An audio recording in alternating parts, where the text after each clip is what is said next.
Hello दोस्तों, एक बार फिर से आप सभी लोगों का स्वागत है।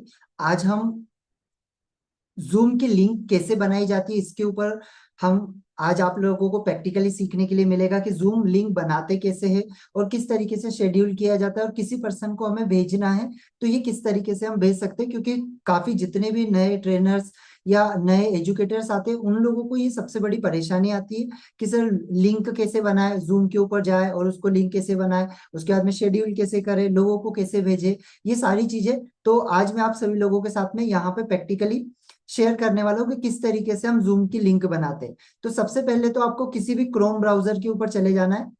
कोई भी क्रोम ब्राउजर के ऊपर चले जाइए और वहां पे जाके आप या तो आपका जूम को डाउनलोड कर लीजिए या तो आप यहाँ पे जाके अगर आप जूम भी डालोगे डायरेक्टली जूम, तो जूम मीटिंग से रिलेटेड यहाँ पे आपको प्लेटफॉर्म कनेक्ट करके ऑप्शन आ जाएगा या डाउनलोडिंग का ऑप्शन आ जाएगा।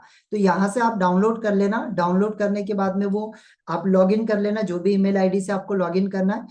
लॉगिन करने के बाद आपके पास में इस तरीके का डेस्कटॉप ओपन होता है, पूरा का पूरा इस तरीके से ही आपको दिखाई देगा।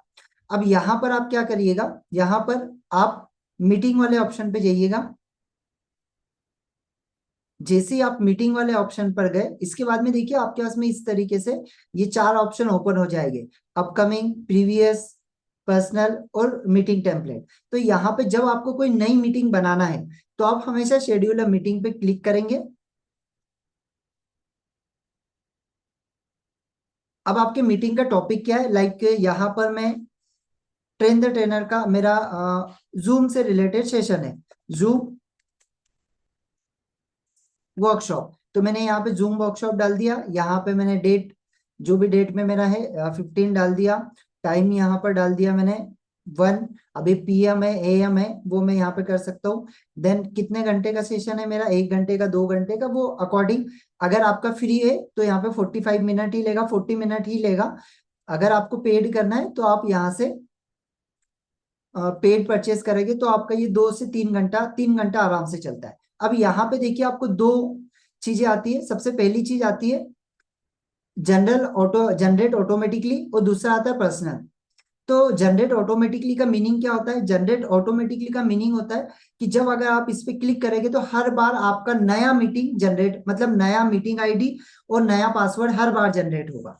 ठीक है, जितनी भी बार आप शेड्यूल करोगे और आप जनरेट ऑटोमेटिकली पे करोगे तो हर बार आपको नया नया मीटिंग आईडी देगा। लेकिन अगर आप चाहते हैं कि यार हर बार मेरा एक ही रहे और एक ही से मैं अपने मीटिंग को हर बार लूं, तो इसके लिए आप पर्सनल मीटिंग आईडी और यहाँ पे एक पासवर्ड एक बार आपने डाल दिया तो हमेशा यही पासवर्ड से आप यूज कर सकते हैं, यही मीटिंग आईडी से आप शुरू कर सकते हैं। इसके बाद में वेटिंग जो रूम है, इस वेटिंग रूम को हमेशा ऑफ रखिएगा, क्योंकि वेटिंग रूम आपने अगर ऑन रखा तो आपको समझ में ही नहीं आएगा आपका सेशन चल रहा है, कोई पर्सन ज्वाइन होना चाहता है तो वो ज्वाइन नहीं हो पाएगा। तो इस बात का आप जरूर से ध्यान रखें। अब कुछ लोग, आप लोगों ने देखा होगा, कुछ लोगों का जब वर्कशॉप या मीटिंग होती है तो वो लोग क्या करते हैं कि आपको उससे पहले एक रजिस्ट्रेशन करना होता है।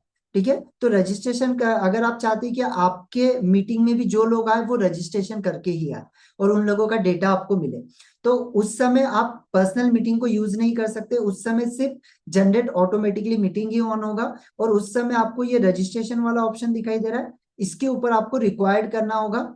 रिक्वायर्ड करने के बाद में आप देखोगे ऑटोमेटिकली ये जनरेट ऑटोमेटिकली पे आ गया। फिर यहाँ से आप जो भी पासवर्ड देना चाहते हैं 1 2 3 आपने दिया। देन इसके बाद आपने यहाँ से सेव किया। अब इसके बाद आपको एक और ऑप्शन है जिसका आपको ध्यान रखना है। जैसे देखिए ये सेव हो गया यहाँ पर। अब इसके बाद आप कहाँ पे जाओगे, रजिस्ट्रेशन के ऊपर, देन एडिट, एंड अब यहाँ पे जाओगे आप क्वेश्चन पे।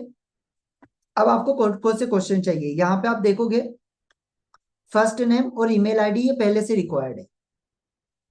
ठीक है, अब यहाँ पे आपको क्या लास्ट नेम भी चाहिए, नहीं मुझे नहीं चाहिए, मुझे केवल फर्स्ट नेम ईमेल आईडी चाहिए। देन इसके बाद में मुझे जरूरत है सिर्फ और सिर्फ फोन नंबर की और मैं सेव कर लूंगा। क्लियर। अब मैं यहाँ पे डिटेल्स पे वापस चला जाऊंगा एंड यहाँ से जिस भी पर्सन को मुझे लिंक देना है, इनविटेशन लिंक के ऊपर मैं कॉपी करूंगा। ये कॉपी किया। अब मैं व्हाट्सएप को यहाँ पे अपने यहाँ पे ओपन कर लूंगा। मेरा व्हाट्सएप जो है वो व्हाट्सएप को यहाँ पे ओपन कर लूंगा एंड ओपन करने के बाद जिस भी पर्सन को मुझे भेजना है सिर्फ इसको कॉपी करने के बाद में सिर्फ यहाँ से कॉपी करके मुझे पेस्ट करना है और मैं उस ग्रुप के अंदर उस पर्सन को दे सकता हूँ। देन यहाँ से मीटिंग को स्टार्ट करूंगा तो आपका मीटिंग स्टार्ट हो जाएगा। ठीक है, आशा करता हूँ कि आपको ये समझ में आ गया होगा। देन एक और चीज, एक बार फिर से मैं मीटिंग पे जा रहा हूँ। एक और चीज, अगर आपको ऐसा लगता है कि यार मैं बार बार क्यों मीटिंग बनाऊं, बार बार क्यों इसको शेड्यूल करूं, तो आप क्या कर सकते हैं, यहाँ पे पर्सनल रूम मीटिंग का ऑप्शन है, इसके ऊपर आप क्लिक करोगे। देन क्लिक करने के बाद आप यहाँ पे ज्वाइन करोगे ना, सिर्फ ज्वाइन, यहाँ पे अभी मेरा ऑलरेडी कोई ज्वाइन होगा, इस वजह से यहाँ पे ज्वाइन का ऑप्शन दे रहा है, शायद टीम की मीटिंग चल रही होगी। तो सिर्फ आप यहाँ से इनविटेशन कॉपी लिंक करो और यहाँ से कॉपी करके आप किसी को भी भेज दो और आप यहाँ से डायरेक्टली स्टार्ट कर दो। तो इससे क्या होगा कि किसी भी समय आप मीटिंग को ऑन कर सकते हैं, कोई टाइम सेट करने की जरूरत नहीं, कोई डेट सेट करने की जरूरत नहीं, आपको कोई भी चीज सेट करने की जरूरत नहीं, किसी भी पर्सन से रेंडमली मीटिंग करना है, कॉपी इनविटेशन किया, आप उसको भेज दो और यहाँ से स्टार्ट कर दो। इसके लिए आपको कोई टाइम टेबल वगैरह सेट करने की जरूरत नहीं, अगर आप पर्सनल मीटिंग से एंड करते हैं, यहाँ से आप शुरुआत करते हैं। तो आपके अगर कभी भी आपको मीटिंग लेना है और आपको लग रहा है कि यार मुझे सेट नहीं करना, तो यही आईडी आप कभी भी किसी को भी भेज दीजिए और यहाँ से स्टार्ट कर दीजिए, आपका मीटिंग स्टार्ट हो जाएगा और वो पर्सन कभी भी आपके मीटिंग के अंदर ज्वाइन कर सकता है। तो आशा करता हूँ ये वीडियो आपको अच्छा लगा होगा, इससे आपको समझ में आ गया होगा कि लिंक कैसे बनाई जाती है, किसी को कैसे शेयर की जाती है, पर्सनल रूम मीटिंग कैसे बनाया जाता है, ऑटोमेटिकली कैसे जनरेट किया जाता है और रजिस्ट्रेशन कैसे किया जाता है। ये तीनों चीज आपको समझ में आ गई होगी। थैंक यू सो मच, मिलता हूँ फिर एक नए वीडियो में। Thank you.